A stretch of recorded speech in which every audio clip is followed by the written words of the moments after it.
they may never lose another game again.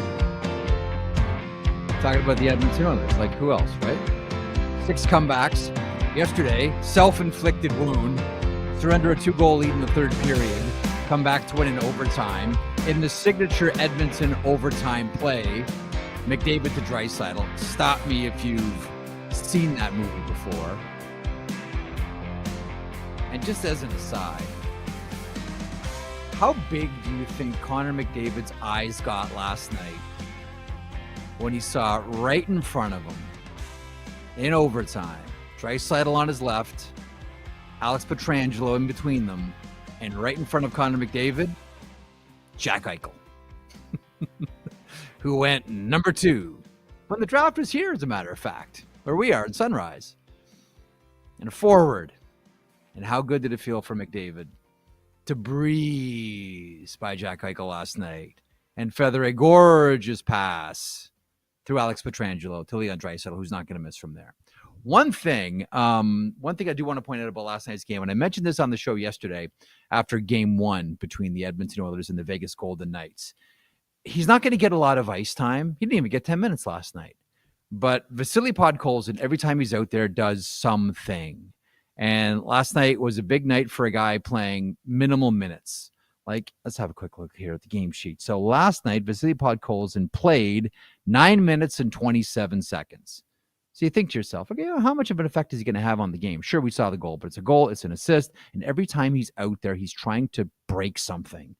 He's trying to break something in a Vegas Golden Knights jersey. And last night with a pair of hits, he's at it again. That fourth line has been excellent for the Edmonton Oilers. I know, look, you're not going to win and lose on your fourth line, but come playoff time, depth is something. Depth is meaningful, and the Edmonton Oilers, for the first time in a long time, have it. Again, Vasily Podkolzin is not a headline maker, but to me, he's kind of been a standout 2 games in here. Hits per 60 is around 30 for Vasily Podkolzin. This is not lost on his teammates, and this is not lost on members of the Edmonton Oilers brass as well. Anyhow, so that series now 2-0. Canada's best hope, or do we see Canada's best hope playing tonight? Coming up on the program, we have a lot to get to, and that includes Pierre McGuire. I'd like to remind you, as always, as we kick off the show today, live from Sunrise at the, I got to say this properly because Nick Alberga is here, Amerant Bank. Yeah, there you go. Alberga bought a new tongue today, stopped off at a gas station on the way over here, bought a tongue and decided to try it out on Leafs Morning Take. It did not go so well when he had to say Amerant Bank, but nonetheless, here we are.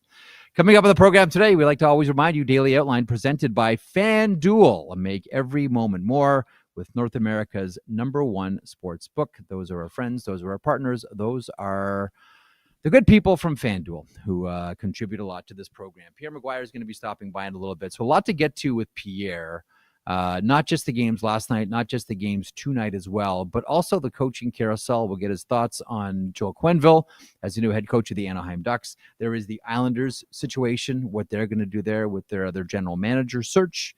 And I'll tell you, and this might just be a byproduct of me being in Washington for a few days, but in a lot of the conversations that I had the past 3 days, it seems like not the new hotness, because that's Spencer Carberry, but the next hotness around coaches in the NHL might be on the bench in Washington as well, and that's Mitch Love. I think there are 5 teams that are interested in having conversations or may have already had conversations with Mitch Love. We'll see there.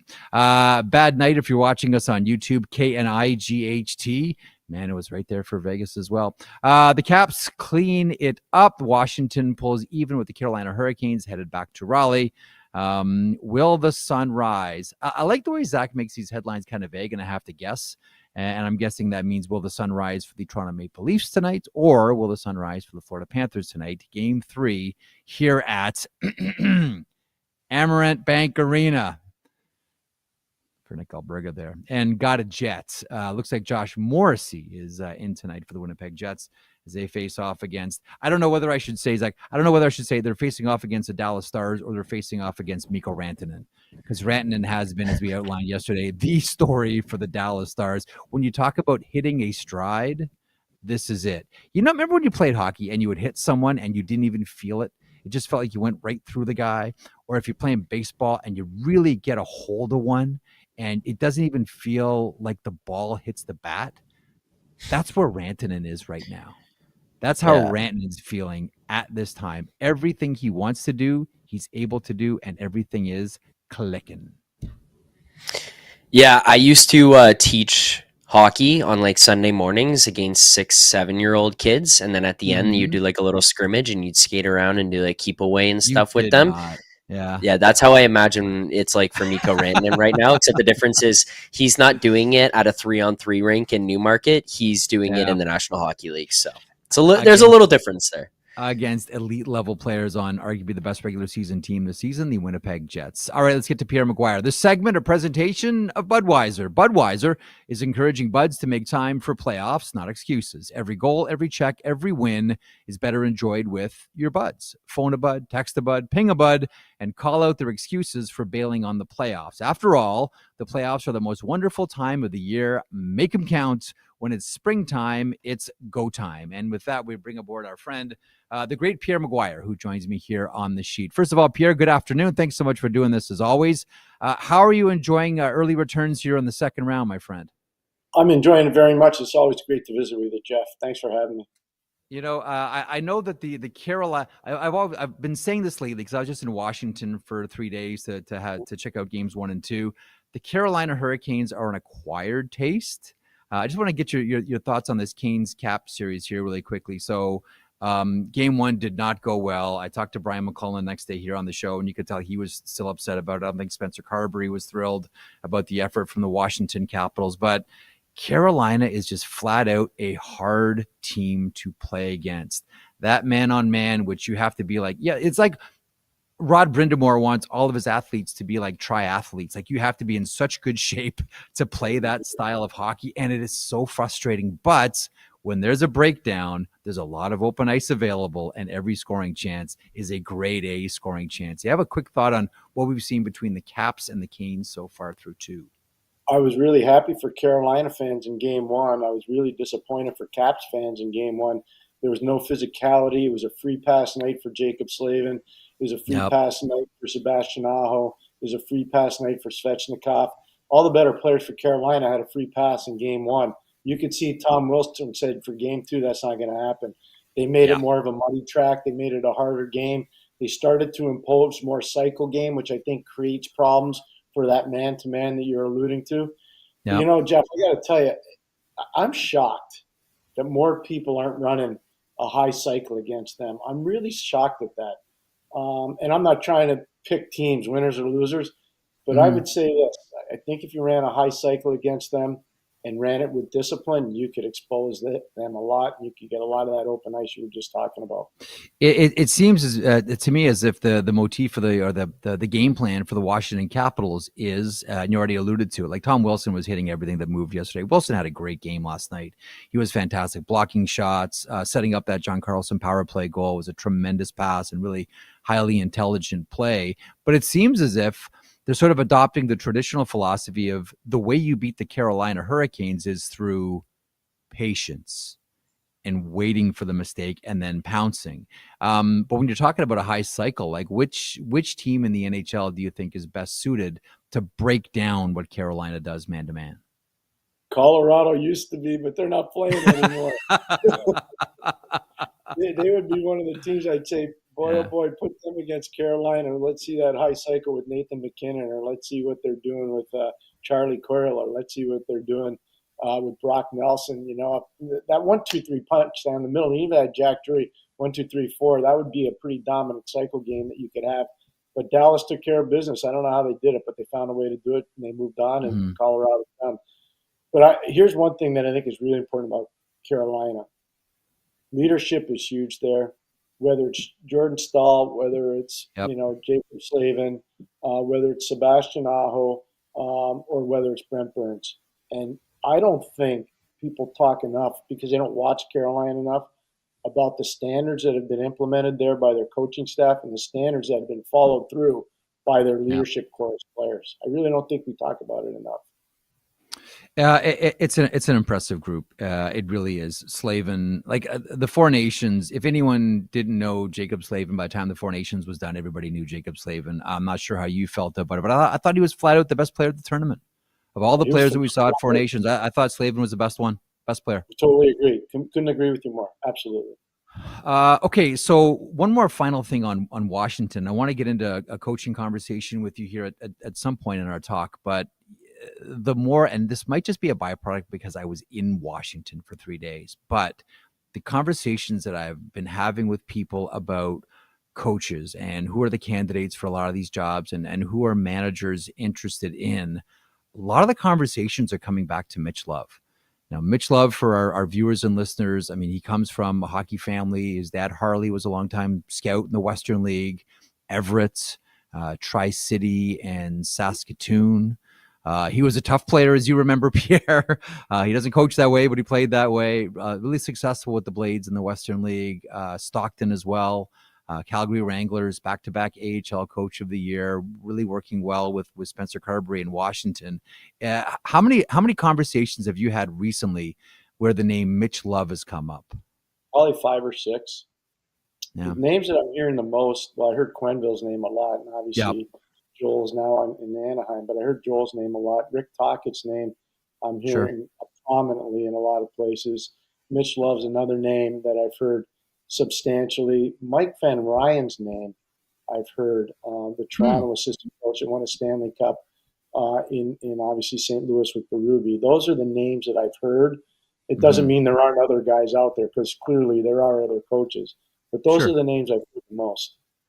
Let's bracket the coach conversation. Let's do some more game talk and then get into the off ice. As I am curious as well your thoughts on the New York Islanders situation right now. So last night, like it's not a great model for long-term success, being the comeback kids. And last night was one where the Edmonton Oilers handed the Vegas. Here's a gift. You're back in the game now. I don't know if that's a great long-term plan for success, but it sure makes for an interesting game of hockey.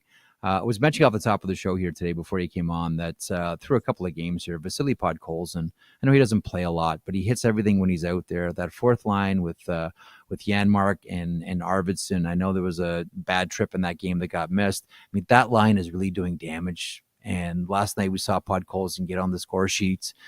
He's always hitting things, and everyone in Vancouver is probably saying, like, where was that? What stood out for you from last night's game, Edmonton and Vegas? Edmonton now with the 2-0 series lead heading back to Alberta. That teams are not just Vegas, but teams around the league are having a hard time closing the deal. We saw it in the Colorado-Dallas series. We saw it in the Winnipeg-St. Louis series. We're seeing it in this Edmonton, Vegas series.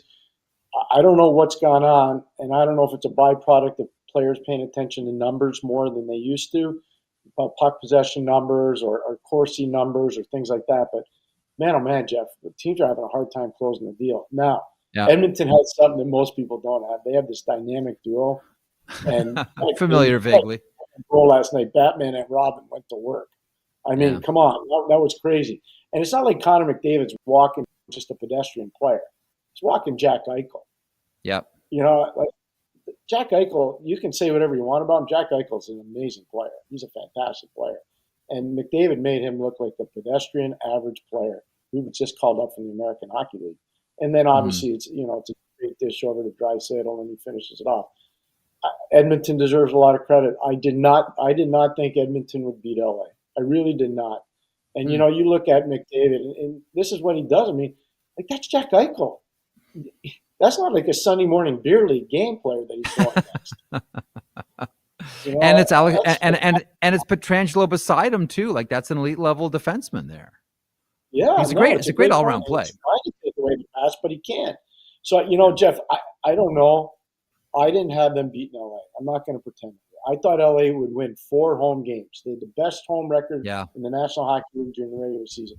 I didn't think they'd have success in Edmonton, but I thought LA would win the 4 home games and win the series. I was wrong. I got it wrong. You have a quick thought on Edmonton's depth here? Like it seemed as if the moment Edmonton bumped up Corey Perry to that top line, All of a sudden, they discovered with the return of Evander Kane that Evander Kane, Ryan Nugent-Hopkins, and Zach Hyman is a really good second line here. I already mentioned the Janmark line with Podkolzin and Arvidsson. Like all of a sudden here, it's like you've been on benches when this works. Like just when everybody is in their right place and no one's playing higher than they should right now. It's a real beautiful thing to watch. And that's kind of what we're seeing right now with Edmonton, isn't it? Everyone's in like the right spot. It's so well said by you. So I'm just going to go back in history to 97, 98, and 2002. Detroit had a line called the grind line. And when you had Darren McCarty, you had Kirk Maltby, and Chris Draper. So the grind line, while they had super elite players like Yzerman and Shanahan and Larry Onoff, this goes on and on. They had all Marty LaPointe. They have all these guys. It's great. But without the grind line, everybody else's identity changes. But Scotty finds a way to get that grind line together, and all of a sudden they become magical, and the team wins 3 cups in 5 years? It's an amazing story. But you're right on about that. And I think that Edmonton's finding that now. What's amazing to me is to see what they're doing without Matthias Ekholm on the back end. I'm really blown away by what Paul Coffey and Mark Stewart's been able to do with that defense in Edmonton. I really am. And one of those things is, and I'm not going to say this is the 2017-18 John Klingberg where he had his career season, but all of a sudden, here comes John Klingberg, who's getting the puck out of the zone efficiently, getting the puck up to the forwards fast. And now all of a sudden, John Klingberg is walking the line in the offensive zone. Like it's been, to be kind, it's been awkward with John Klingberg and the Oilers. Whenever anyone has hip resurfacing surgery, I always sort of give them a year's grace and say, this is a really hard surgery to come back from. This is tough. It's going to take a while. So Edmonton signs him. He plays 2 games, Pierre, and then it's the Four Nations break. And then he comes back and there's another lower body injury. Ends up only playing 11 regular season games with the Oilers, was never really able to get it into any kind of a groove. And then the playoffs start. And all of a sudden we're starting to see a different kind of John Klingberg. Like, I'm really happy for the guy, first of all. And I'm happy for the Oilers because you're right. Like, you're doing all this without Matthias Ekholm. You're doing it without Matthias Ekholm, but all of a sudden too, you're getting what you were hoping you were going to get out of John Klingberg. I agree. It's interesting that you bring his name up. The Minnesota Wild brought him in a couple of years ago. Yep. I think you remember that. Yep. And they had high hopes. And it comes back to he wasn't 100%. He was damaged goods. It's like when Toronto had him. He was damaged goods. And I remember the John Klingberg, and it's amazing. I remember the John Klingberg that was in Dallas, that was playing in Edmonton in the pod, and eventually helped bringing them, him and Heiskanen, bringing them to the Stanley Cup final, where they eventually lost to Tampa. But you and I know you know this, Jeff, but this is for our viewers and listeners. If you go watch the tapes of those games that Dallas played, I was there for 2.5 months with Kenny Albert. We were there the whole time. I've never seen a defense get more points in the playoffs than that defense from Dallas. And he was a major part of it. He was a major, major part of it. I was like, whoa, this guy's good. And I know Minnesota was really counting on him. And he just, to your point, he wasn't healthy. Yeah. He wasn't healthy. Now he's a little bit more healthy, and you see what he's doing. The Pickard story. I keep waiting for the clock to strike midnight. I keep waiting. I could turn into a pumpkin. I keep waiting for it, Pierre. And there he is again. Last night, he has a 6-0 record right now for the Edmonton Oilers through these playoffs. And I'm really parking the conversation now about they can't do this with Pickard, because they are doing this with Pickard. We've seen goalies go on these runs in the playoffs before. And I don't necessarily think that Edmonton needs elite goaltending to do anything or win a Stanley Cup, because they may be the only team remaining in the playoffs that can score their way out of problems. And that's rare. And I'm looking at Pickard. I'm saying, you know what? It sounds insulting if you say he's good enough, but he's good enough for the Oilers, for them to do damage against just about any team that they face. Because he battles, Jeff, and he cares, and he knows the route that he had to take to get to where he is. And those guys believe in him. They trust him. They know how hard his route has been. I admire him so much. Every time I had a chance to meet Calvin over the years, he never was woe is me.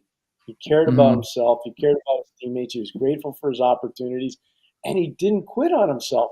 And Jeff, the highway's littered with players over the course of time in the NHL Oh yeah. that said, you know what, I can't do this anymore. And they quit on themselves. And when they quit on themselves, it's over. And this guy never quit on himself. And I think his teammates see that, his coaches see that, and now the fans are seeing it. It's been a great story. Oilers up 2-0 heading back to Alberta. Okay, so I'm in Sunrise here to Game 3 tonight. Florida Panthers facing off against the Toronto Maple Leafs. I'll tell you, there's a real interesting type of energy around Maple Leafs fans. On the one hand, they're thrilled with what their team has done against the defending Stanley Cup champions. Yet at the same time, Pierre, they've been false started so many times. There's only so far that they're willing to go with their enthusiasm for fear of being Charlie Brown and the football. How do you see the Maple Leafs right now? They haven't played an A game yet, and they're up 2-0 in the series. I am worried for Florida because Matthew Tkachuk doesn't seem right. I agree. Sasha Barkov doesn't seem right. And so I think there's a carryover for both of those players from Four Nations, and they both have showed tremendous courage and desire to lead their team back into the fight. I just don't know how much they have left. And because of that, it's not affecting 2 players, it's probably affecting 5 players. And that's the problem that they're faced with. In terms of Toronto, I think you and I would both agree this is probably the best chance they've had to win the Cup since 2002, I believe anyways, in terms of the roster and the capability of what we're seeing on the ice. And it's because they have some grit that they haven't had for a long time. They got shot blocking capability we haven't seen in a very long time. Their exits out of their own zone are much cleaner. And their star player, Austin Matthews, when he's not scoring, can still influence the outcome of the game with his defensive awareness. That's not very common around the National Hockey League, where stars play both ends of the ice and get away with it, and he can get away with it. One quick rewind to the Panthers here. When you talk about, like, I'm with you, like, Tkachuk does not look the same. And ditto for Barkov as well. And I don't know whether it is the volume of games that he's played, and it's not just the Marner goal, but Bobrovsky doesn't look like the same guy either.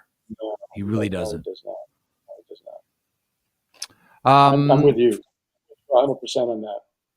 You know, here's part of the discussion here now. Considering how well Nylander has played in these series, and now Paul Maurice gets last change. If you're Paul Maurice, like, put on your Pierre McGuire coach hat here. You're Paul Maurice. You're coaching against the Toronto Maple Leafs. You have, albeit not at 100%, but you still have Barkov. Who do you put him out against? Matthews' line or Nylander? You know, I'm going to play against Matthews' line because I can't afford for Matthew Nyes, Mitchell Marner, or Matthews to get running wild. Because if they do, then I know I'm in trouble. I think I can still stabilize Tavares and Nylander and Pacioretty. I still think I can stabilize them more with a defensive matchup than a forward matchup. It's really important for Florida. And, you know, you've talked about it, Jeff. I've tried to talk about it. Brandon Montour is playing in Seattle, and they're not playing anymore. Oliver Ekman-Larsson's playing in Toronto. Like, they've lost some bodies in Florida that I don't think we've talked about it enough. This is not a knock on Seth Jones, who they went out and got at the trade deadline. This is not a knock at, you know, Mikkola or any of the other guys that are playing that are new there, but they're not Brandon Montour, and they're not Oliver Ekman-Larsson. And I think there's some omissions on that back end that have really made Florida a bit different this year. You know, we talked about, because Florida looks, again, it's kudos to the Toronto Maple Leafs for doing this to the Florida Panthers, but the Panthers don't look like the same bullies they were against the Tampa Bay Lightning.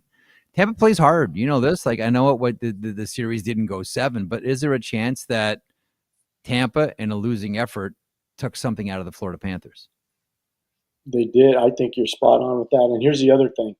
It's hard to go to back-to-back Stanley Cup final, and it's really hard to go to a Game 7 in a Stanley Cup final the second year and compound that with having 8 players at the Four Nations event. I just think they might be hockeyed out, Jeff. And I'm not making an excuse for them because I don't want to take away from what Toronto's done so far. And I still think Toronto has to give us an A game. I think they've given us a B+ and a B game, you know, and they've had some good goaltending along the way. They got to, as a team, give you an A. If they give you an A or A+ game tonight down in Sunrise, I believe that Toronto will be up 3-0 in this series. One final conversation about this series. I haven't had a chance to ask you about the drama from earlier on this week. Sam Bennett, Anthony Stolarz, the buckets, and Anthony Stolarz not on the trip for the Toronto Maple Leafs. How did you see all of it this week? I thought he was trying to make a hard play on goal. I don't think he's skilled enough to say, I'm going to drive hard to the net. I'm going to throw my right elbow into my old teammate's head and try to knock him out of the series. I don't think that was part of it. I think the league made the right call by not suspending him. To me, the truth is that Sam Bennett's a hard player. He's a bull in a china shop, and that's how he plays. I don't think he meant to hurt his old teammate. I don't believe it. The one thing I will say, I still need an explanation for embellishment on Rodriguez. I don't understand that call. I have a theory on this one. Let me know if this one finds a home with you. This is, not unlike what we saw in St. Louis, Winnipeg with Oscar Sundqvist.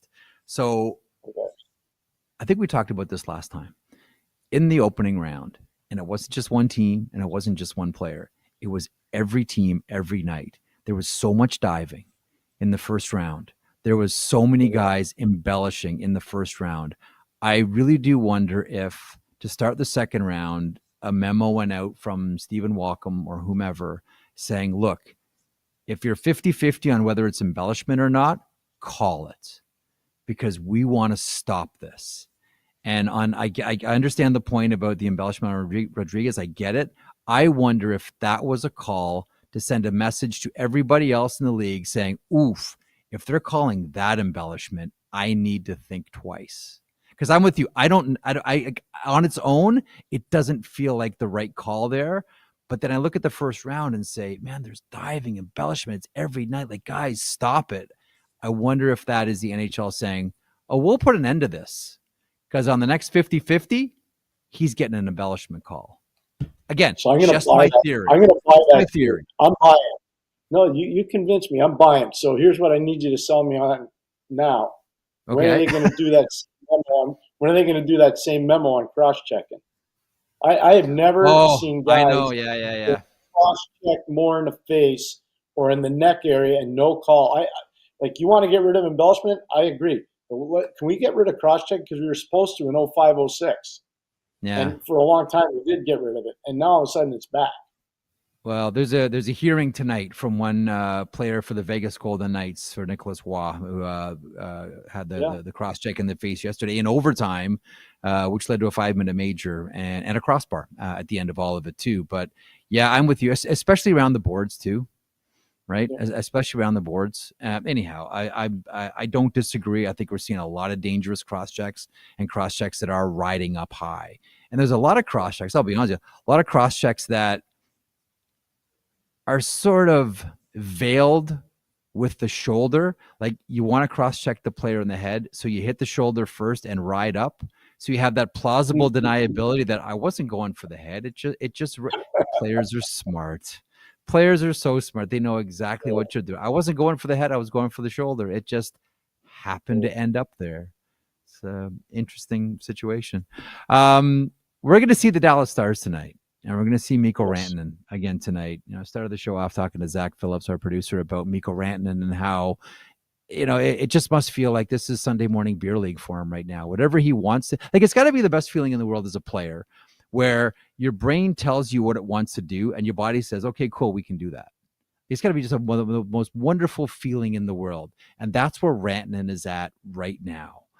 Before we get and drill down a little bit more on Jets and Stars, do you have a thought on what we're seeing from Mikko Rantanen right now? Yeah, first of all, he deserves a lot of credit. Second of all, Jim Nill deserves a lot of credit. Third, and this is really important, he's playing with Rope Hintz and Mikael Granlund. He's comfortable with those players. They're Finns. But here's the kicker. Pete DeBoer's not getting enough credit. He knows Rantanen's a rhythm player. He knows Rantanen was getting tons of ice time in Colorado. He knows that when Rantanen's at his best, he's in rhythm. So the decides to double shift him now rather than just playing him with the two Finns. He's now playing him with depth players in the organization for Dallas. And so now all of a sudden this player's in rhythm and he's feeling, I hear all these lines. He's feeling it. He's in charge. He's on top of it. He is. Yeah. But the players deserve credit. The player himself deserves credit. Let's not overlook what the coaches done for him too. The coach has done a good job with. I'm glad you brought that point up specifically, because that has never really been Peter DeBoer. Like, there's a couple of coaches, and Jim Montgomery's like this as well, where amongst the forwards, nobody gets into the 20s, but no one's into single digits for their ice time either. Like, everybody's between 10 and 20 minutes. Like, that's always how Peter DeBoer has run his bench, and he's making an exception for Mikko Rantanen, and it's paying off with spades. But it's really intriguing, because sometimes coaches get so married to how they want to run their bench that they just will not budge whatsoever to do the quote unquote right thing. This is fascinating, because this is Peter DeBoer saying, I'm making an exception here for this guy because I know it's going to pay off. But he never does this. So it's weird. No, I had the privilege of standing next to Scotty Bowman on the bench. And he didn't do that. Like you said, DeBoer doesn't make exceptions, but he did for one player, Mario Lemieux. Yeah, and he would say Mario can handle 24 to 27 minutes a game. It's not a problem. And so part of what he figured out, and I thought it was really smart by Scotty, and I tell him this all the time when we talk, he was able to get Mario away from matchups because he could find him different line mates, and those coaches would say, hey, when did he get on the ice? You know, it wasn't as sophisticated as it is now. Like, how did he get out there again? What's going on here? Scotty would go 1-2, 1-2-3, 1-2, 1. And the other coach would be like, oh, my God, what are we doing? We're lost. And so I've seen that happen before with players that need to be in rhythm, and Scotty was so good at doing that with me. Really good. There are a few other coaches who had their thumb on the pulse of the team, more so than Scotty Bowman, and there have been so few coaches that understand what it takes to motivate their team better. And you know what's the old saying, Pierre? A pat on the back is 18 inches away from the kick in the butt. I don't know anyone in the history of coaching that understood that distinction and knew when to pat and when to kick, more so than Scotty Bowman. Well, we agree. I asked him once about Guy Lafleur. He goes, there are different rules for Guy Lafleur. He figured that one out. The other good one is Dominic Hasek was late for a team bus once, and Brett Hull was sitting in the back. I heard this from a very good source, Scotty Bowman. And Hasek got on the bus late, and Brett Hull was ribbing him from the back end. And Scotty goes really loud, worth the wait, men. You know what I mean? He's the Stanley Cup. So, Scotty figured that out a long time ago. You're spot on, Jeff. Winnipeg Jets tonight. We just had a quick thought on the Dallas Stars before we get to the coaching situation around the NHL. Winnipeg, it looks like Josh Morrissey is in tonight, and we saw Mark Scheifele return here. That was a really good game one, and that was a really close game one, and it was the Rantanen show. We understand that. And listen, there were moments where, we went into this series and said, not that it's going to be the final determining factor here, but, the sidebar of Ottinger versus Hellebuck USA Hockey Olympics is very much alive in this series. What do you look for tonight, game two between these two squads? Morrissey has to make as much of an impact in this game two as Mark Scheifele made an impact for Winnipeg in game one. And if he can't do that, and if Scheifele can't go to the next level like where he was in game one, it's a problem for Winnipeg. They're going to have a matchup problem. That's going to be the issue because Dallas is starting to get healthy and they're starting to get guys back. So that's the one concern I have. But I got to give the fans of Winnipeg a ton of credit. And, Jeff, I know you're familiar with that fan base probably as well or better than anybody that does this. And they're making a difference. You got 6 guys on the ice, any one shift, and you definitely have a 7th man in the stands. The fans in Winnipeg have been phenomenal. Makes a difference. They got to win this game, though, tonight. I think you would agree. They don't win this game tonight. That should be a very, very short series. Absolutely. To the Winnipeg Jets fans, 2 of my favorite, to me, they're not only loud, but they're really creative too. I don't know what it is about Manitoba and Winnipeg specifically, but if you look at there's a really vibrant arts community there. There's a really vibrant acting community there. It's a very, very creative place. And so we shouldn't be surprised. 2 of my favorite chants were when Winnipeg started as Atlanta moved to Manitoba, there was the Crosby's better chants every time Washington came to town. And then after 2010 in the Olympics, there was the silver medal chants for Ryan Miller. Like, this is a really creative fan base, Pierre. I don't think it's lost on a lot of people. There's a lot of great fans and really funny ones as well. The silver medal ones, holy smokes, guys, awesome. Okay. Coaching carousel. So we talked about Mitch Love a couple of seconds ago. You mentioned Mike Van Ryn, Rick Tocchet's name very much out there. A number of teams still looking for bench bosses. You know, it's interesting when you mention Rick Tocchet. I think a lot of people are. You know, there's a couple of obvious ones, like the two teams in Pennsylvania. He has background with both. Boston is intriguing as well. But when you consider, you know, he was going to be, should have been, don't know where it broke down, the first head coach of the Seattle Kraken before they pivoted and went to Dave Haxtell. Could you see him back in Seattle and in that conversation? It's interesting because he was a teammate with Ronnie. They won the cup together, he and Ronnie, back in 1992. Jason Botterill was in Pittsburgh in 17 and 18, and when Rick was there as an assistant coach, or 16 and 17, excuse me, when Rick was there as an assistant coach to Mike Sullivan. So there's a sense of familiarity clearly in Seattle. And let's not forget Sault Ste. Marie. Tocchet played in Sault Ste. Marie.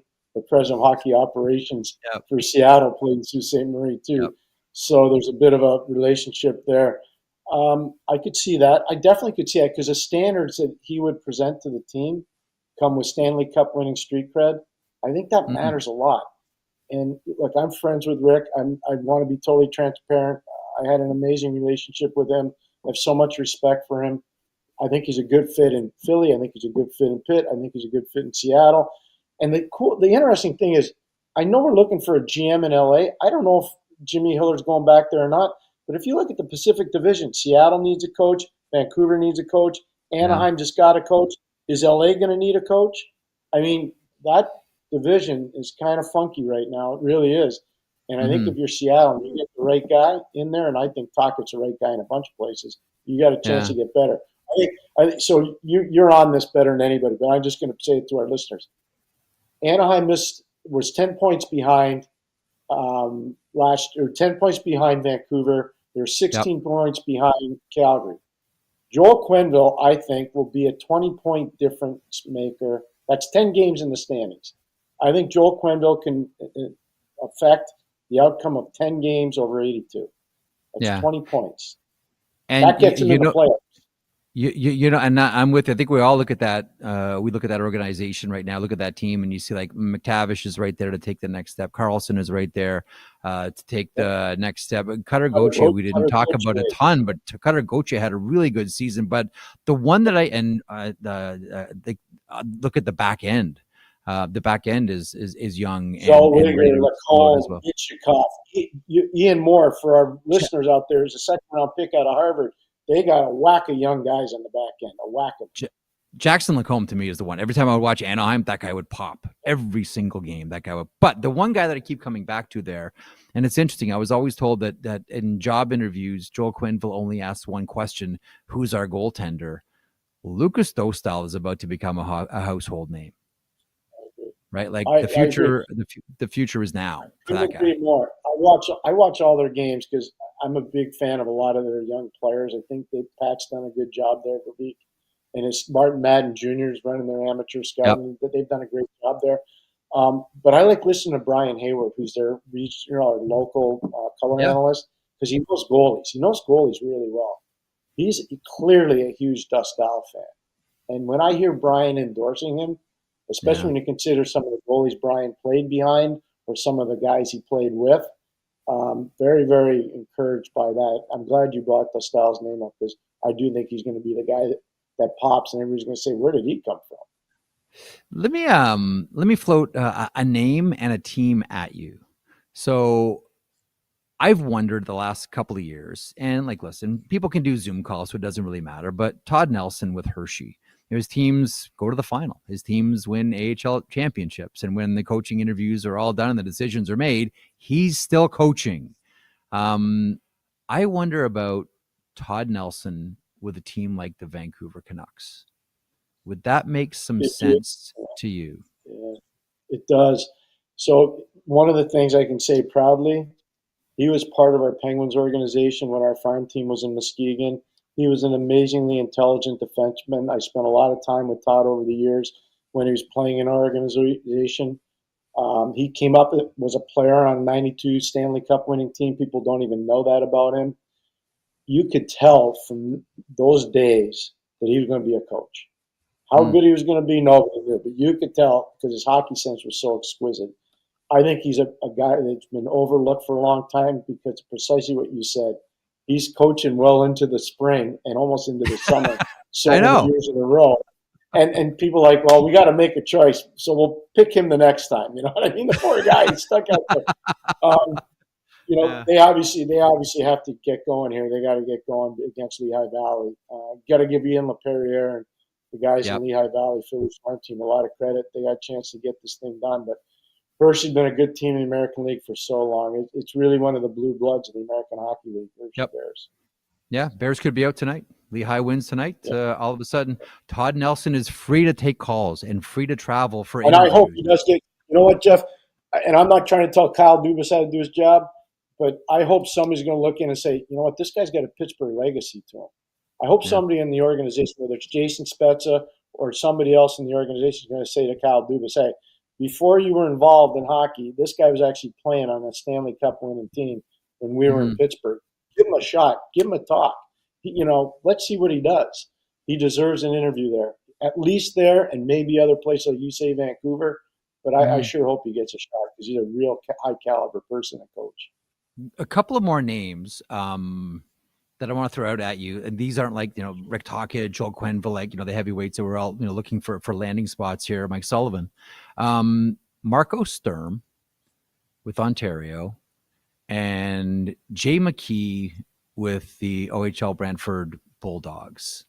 I've been told that there are teams that I don't know whether it goes anywhere, but there are teams that are interested in having conversations and making them part of their interview process for head coaches. And eventually, I'm assuming, these two land in the NHL at some point. Have you heard many conversations around McKee or Sturm? I've heard Marco. I have not heard Jay's name, and I like Jay a lot. So if he's watching, he knows what the respect I have for him. I've heard Marco's name a lot. Part of it's because of the tie-in to Boston. That's he's part where I was going to go. Yeah. 100%. And he's coaching in LA's farm system right now. And obviously they're going to hire a general manager. We'll see how that goes. But my takeaway on Marco, and I sent him a long text after the 2018 Olympic Games in Pyeongchang. I was there calling the games, and had it not been for young Seidenberg icing the puck and the greatness of Kirill Kaprizov, the Germans would have won the gold medal that year. Marco Sturm was the coach. They were as well coached as any team in the 2018 Olympics. And now we're 7 years past that. And Marco's only gotten better as a coach. He hasn't gotten worse. So I would think that he's going to surface somewhere as an NHL coach, whether it's somewhere in his backyard out west or maybe even with the Boston Bruins where he's got a tie-in. Always a good conversation. Fascinating stuff. Pierre, enjoy the games tonight. We will catch up soon, my friend. Enjoy the weekend as well. The hockey's been great. It'll continue. You're great, and look forward to you coming on the program again soon. You are Thanks, the most amazing guy doing this, dude. Thank you so much for having me on. I really appreciate it. And put a hat on. You're not in South Florida. I'm in Sunrise. Look at it. It's gorgeous out there. It's beautiful. Oh, the hat's for guys like me. The follically impaired guys need that. Trust me, I'm going for a run after this, and I always tell my wife, look, I am the flag of Poland. I am half white, half red. When I get anywhere near the sun, there's no in between. I am the flag of Poland. That's what I am here. You'll be Thanks, good, Jeff. friend. Have a great one. Travel safe. Talk to you soon. Bye-bye. The great Pierre McGuire joining us here on the sheet, one of our regular contributors around these parts. Oh, by the way, this morning, and I can't wait, I was on a plane for it because I couldn't watch or listen. But when I do go for my run later on today, I'm going to take this with me. Morning cup of hockey this morning. Doug Waite, Colby Armstrong, and Merles from Game Notes. Now, one thing about Colby is congratulations to his son Cruz. Drafted by WHL Seattle in the US WHL draft yesterday, 14th overall. So congratulations to Colby and Melissa and the entire Armstrong family. Cruz was drafted in the Western Hockey League, and I'm going to be that guy. I remember when he was just like tiny little cruiser. Colby would send me videos of him playing hockey in the backyard, in the outdoor rink, and then he started playing lacrosse, and now he's drafted into the Western Hockey League. Incredible. Melissa, Colby, congratulations. Really good to see cruisers succeed. Zacharoo, I want to get to the crispy inbox here. By the way, do you have any thoughts about anything that Pierre and I talked about? Maybe anything involving coaching. And I do know that there are teams that are interested in, and maybe they've already had the conversations with Jay McKee. Just interested to see as it goes, like the dominoes that fall here as well, because it does kind of feel like this is the year of the new coach. You know what I mean? Like the guys who have not been here. There was so much talk about David Carl and Pat Firstweiler, and could they make the jump?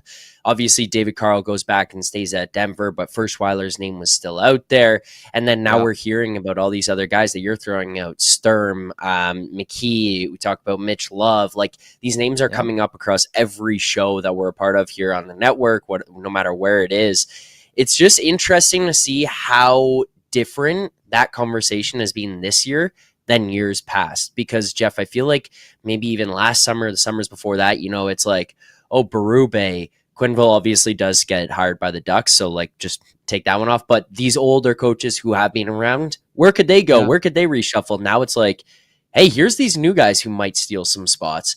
That's going to be kind of fun. And then I'm interested to see if like one goes, how quickly other ones come in succession.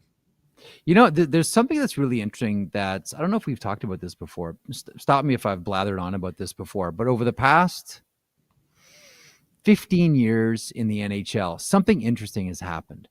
Once upon a time, general managers in the NHL were all in their 60s. Now they're in their 50s. Yeah. And head coaches in the NHL used to be in their 50s. Now they're in their 40s. We talk so much about the game getting younger and look at all these kids on the ice, but we're focusing on the players. But have a look around the entire landscape here. It's getting younger everywhere.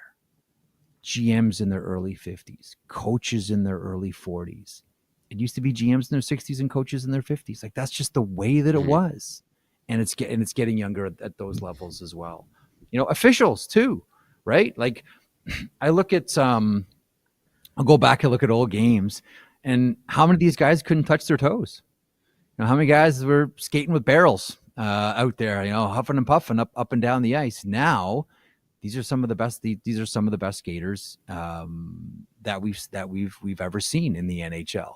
Seldom out of position. They get to position fast, and in order to do that, you have to have younger legs. Now, I think with officials, what we've lost is a little bit of experience with a lot of the older guys.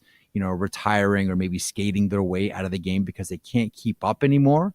And we have lost a lot with officials because there's a lot of experience that's left the door. I will always bring up that point. There's a lot of young officials over the last 5 years in the NHL, and that's probably why there's a lot of nights where you go like, what were the Zebras doing tonight? It's like we don't have those guys that have been around for 20 years, and I don't think you're going to see guys that have lengthy careers in the NHL, working the lines or wearing the bands, because the game is so fast out there that you have to be able to keep up, and they don't get a chance to go off the ice and rest either. It's not like one shift and rest and then some other officials come out. Like, I don't know that we're going to see guys with lengthy careers like that. And the byproduct of it is the officials are getting younger too. At every single level, Zach, you're seeing youth around the NHL.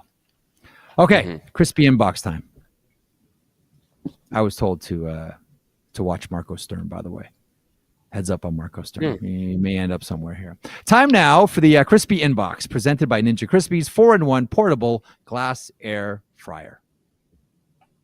Meet the first of its kind. The Ninja Crispy Portable Cooking System. The power of a full-sized air fryer in the palm of your hand. So you can cook big or small batches. Just prep it, crisp it, serve it, and store it all in one. All right, it's an all-in-one system that includes 4-quart, 6-cup Tupperware glass containers and 2 storage lids. The Ninja Crispy is thermal shock resistant and can go from frozen to crispy in minutes. With the Crispy Power Pod, you get the power of a full-sized air fryer. in the palm of your hands. The 4-quart container fits 4 pounds of chicken or veggies. Cook a personal-sized meal in 7 minutes in the 6-cup container. Max crisp, bake, air fry, and re-crisp with the Ninja Crispy. You can prep, cook, and store anything from crispy favorites to one-dish meals. Visit their website in the link in the show description and stay tuned for your chance to win a free Ninja Crispy. I don't know if the food is also involved in that, or the food comes along with the Ninja Crispy, or you have to go and get your own, Zach. I can't speak to that. I'm going to assume you have to go get your own, but regardless, every time it makes myself and everyone else in the chat really hungry. Yeah, it looks good. Looks good. What do we got in the This is not box Ninja. today? This is not the question here. I'm going to get to that in 1 second. We have Stephen Ellis, who's down there in Florida with you. He's in the chat. Yeah. He says, at Jeff, so it is a question, but he says, at Jeff, Kazakhstan versus Norway tomorrow at 6:20 a.m. Eastern time. Who's your pick? And I'll tell you what, and here's why Ellis is a freak. He will be able to tell you who all the players are and who all the players that go out on special teams are, and their histories as well. You know, I always get whenever I do a lot of shows, I'll get asked really, really obscure trivia questions. And the one guy that I keep coming back to, I said, who you should ask is Stephen Ellis. Because if you want to know who the real savant is around these parts, it ain't Marek, it's Ellis. That's the truth. Yes. That guy. So I'll throw on back to Steven in the chat. Give us the power play for both teams, Ellis. Wise guy. All right, here's the actual question. I did want to get to that, but he says, Hey, Jeff and Zach, loved the Eric Tulsky interview from yesterday and his unique approach. With that said, given how Rantanen is playing right now and coming off a loss to the Capitals last night, do you think Tulsky regrets the whole Rantanen saga? Thanks, Vince from Woodbridge. Go Leafs, go. I don't think he regrets it. You know, it was interesting. I was thinking about this after the interview. Just as a quick aside, I was thinking about this after the interview with Tulsky yesterday. And I know we just saw Jim Rutherford essentially say, "I'm going to bring the Hughes boys here from New Jersey," and everyone screamed tampering. But if he talks about Rantanen publicly now that he's a member of the Dallas Stars, would that be tampering at this point? I guess it would depend on what he said about the player. But at the beginning of the season, there was a memo sent out by the NHL to everybody in the league about tampering and how they were looking to actively, really shut it down. And a lot of it is around free agent time. I don't think the NHL likes, on July 1st, all these, sophisticated 7-year contracts for players that are announced at 12:01 Eastern, when free agency opens up at noon Eastern. That in 1 minute, all of a sudden, there's usually long-term sophisticated contracts that are announced. But nonetheless, I know the NHL has tried to clamp down, and that's why I thought there might be something like a fine, just to set an example to the other managers, hey, don't do this. But I was wondering, if he talked about Rantanen, would that constitute tampering? Anyhow, no, I don't think he regrets it, and why. And here's why. I think that the Carolina Hurricanes, and this comes right from, and not just Eric Tulsky, but their owner, Tom Dundon, as well. That is a team that, understands the value of everything, and Tom Dundon does have a price attached to just about everything, but it's a team that's always taken, albeit not always publicized, big swings on players. Yeah. And I think the message to the marketplace is, and the message to their fan base is, we think that there's value there. We're going to take a swing at that player. And it didn't work for whatever reason with Mikko Rantanen. But like I was mentioning the other day on the program too, if you just look at what Tulsky did this season, he turned 2 players, Martin Necas and Jack Drury, into a haul, an absolute haul. Now, he used Mikko Rantanen to get there, but it was an absolute haul. He used Rantanen to get rid of Drury and Necas. I mean, the worst kept secret around the NHL that Necas was going somewhere. That goes back to the offseason. But in return, he got Stankoven, Hall, 2 first-round picks, $6 million in cap space. Mm-hmm. He just used Mikko Rantanen to get there. Now, do you think? I think maybe the better question is: Do you think he wishes he still had Rantanen considering how he's playing? Yeah, absolutely. But Tulsky read and reacted to the situation. And if I told anybody at the beginning of the year that was going to be the trade, it would be Natchez and Drury in exchange for a Stankoven, Hall, 2 firsts and $6 million in cap space. You would have said, did the GM he made the deal with get fired? Remember when Berkey told us, like, when he first started Pirates. As a manager, they're all Pirates, and you judged how good a trade was if the guy you made a deal with got fired. It's like, that trade was so good that guy got. That's how these Pirates judge trades with one another. All of them. Like, you had every time you shook hands with one of them, you had to count your fingers afterwards. That's the way that it was. And if I told you that was a deal that Tulsky did with someone, you'd say to yourself, did that guy get fired? Because that is an absolute haul pardon the pun, that is an absolute haul he got in that exchange. So I think he would rather have the player, considering how well he's playing right now. But I think that, he took a swing, good message to the marketplace, good message to the fan base, good message to the team. And he also turned what could be seen as a negative into a real big positive for the Carolina Hurricanes. Do you disagree, Zach? No, I don't. The other thing, too, to point out there is, like, he did have some growing pains when he got to Dallas, and there was a bit of time in that where it took him to get to this point and get comfortable. Obviously, they were missing guys as well. There's no guarantee that he ends up actually fitting in Carolina the way in which he is in Dallas right now. So he still could have been a really good player, but like, it just might not have actually maxed his potential in Carolina, given what they ask of the players and the style they ask them to play, or the line mates he would have been playing with, not because of quality, but because of their fit with him. So like, that's also, I am giving Tulsky a little bit of a pass on that one, but that's also something to consider. You don't know that he would have been, you can't just say, wow, he's doing that there, he would have done that here, and we got rid of him. Maybe not.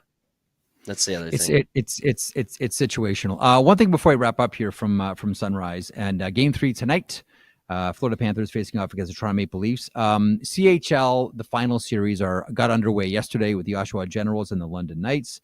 Oshawa wins the first game, take a 1-0 series lead. They beat the London Knights, double them up 4-2. Nashville prospect Andrew Gibson with a pair of assists, Colby Barlow 2 assists, Winnipeg Jets first rounder, and Cal Ritchie,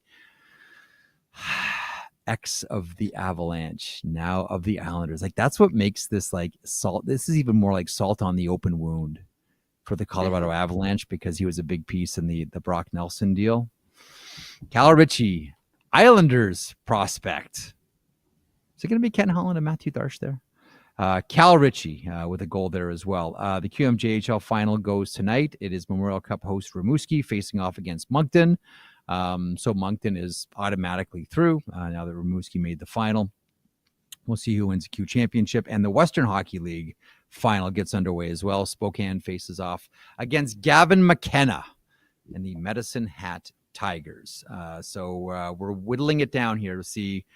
We already know 2 of the teams that are going to be at the Memorial Cup final. That is Rimouski and Moncton. We'll see who the other 2 will be, either Oshawa, London, or Spokane and Medicine Hats. Anything from you before we sign off, Zach Phillips? Nope, just games tonight, and that's it. I'm not gonna lie to you. This is a nerve-wracking type of game, and for me as a Leafs fan, because it's like, you win this one, you go up 3-0. Yeah. Like, I'm not gonna say it's over. It's never over, especially with this team. I'm young, but I'm at least experienced enough to know that. But if they go into this one and they get their doors blown off, the conversation tonight on the After Dark, tomorrow morning when you join Nick Alberga in person on Leafs Nation, Leafs Morning Take. Found out about that about 90 minutes ago. I was there, and Vic said that, and then I was like, I don't know if he knows that yet, so that'll be interesting. No, it'll be fun. It'll be good. I'm looking forward to it. It'll be good. I get to bust on Alberga. Conversation will be here we go again. That's true. Yeah, the conversation will just be here we go again if they get blown out tonight. So it scares me because it does feel like there's a very real possibility that that game comes, and I would rather maybe it be game 4 if you're up 3-0 than game 3 when you're only up 2-1. You're such a Leaf fan. You can't enjoy anything. Your team's I'm up 2-0 scared, over the Jeff. defending I'm Stanley Cup scared. champions, and you're scared and you're anxious and you probably didn't sleep last night. You're probably cranky around all your like friends and loved ones too. You're such a Maple Leafs fan. Love when my stereotypes come to life. But nonetheless, should be a marvelous game. We look forward to it tonight. Thanks to Pierre McGuire for stopping by as well. Producer Vic, I finally got to work with producer Vic again. And yeah, as Zach just mentioned, tomorrow it'll be Leafs Morning Take. Is it under the Leafs Morning Take banner, this program tomorrow with Nick? It is. Okay, Leafs Morning Take. Yeah, it is. I will play the role of Jay Rosehill. So standing in for Jay Rosehill, the reasonable hand-drawn facsimile of Jay Rosehill, yours truly, Jeff Marek, Esquire. And then there'll be a special edition of the sheet, we should point out as well, in advance of Game 4. That's going to be 1 o'clock on Sunday afternoon, 1 o'clock Eastern. That is. So the programming is kind of funky here this weekend. Should mention as well, games tonight we should go over and remind you, as always, the sheet is powered by FanDuel, home of the 7-game parlay. Make every moment more on FanDuel. FanDuel, proud to connect fans to the major sports moments that matter to them. A pair of games we've been mentioning. The Florida Panthers here in Sunrise hosting the Toronto Maple Leafs. Paul Maurice interestingly said that there could be some game time decisions tonight, essentially based on who's banged up / injured. Also, as you mentioned, looks like Josh Morrissey is returning tonight for the Winnipeg Jets. They look for a split tonight against the Dallas Stars. And as we always say, not just the Dallas Stars, Mikko Conn Smythe Trophy favorite? Rantanen. Got it? Got it. Thanks for tuning in, whether watching live on YouTube in the chat or listening at your favorites podcast platform, or maybe your most hated podcast platform. Maybe you don't like where you're listening to your pods, but you just think that's what I'm doing and that's what I'm used to. Thanks for tuning in. We appreciate it. That ends our broadcast today. Me and Alberga on tomorrow at noon Eastern here. Join us for a recap of what you're going to watch tonight. And then, don't forget about Leafs After Dark with Zach. He could be feeling real good, or we might have to lock the windows at his high-rise condo in downtown Toronto. We'll see how it goes. Either way, it'll be a great show. Talk to you tomorrow.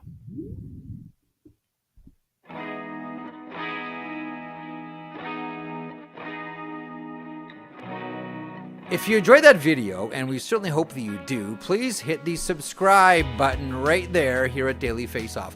I will put this lineup up against any hockey lineup anywhere. It all gets underway at 9 o'clock Eastern with Morning Cup of Hockey. That is Johnny Lazarus. That is Colby Cohen. Then at noon, it's DFO Live. And then 3 o'clock Eastern, The Sheet. Get caught up on everything in hockey.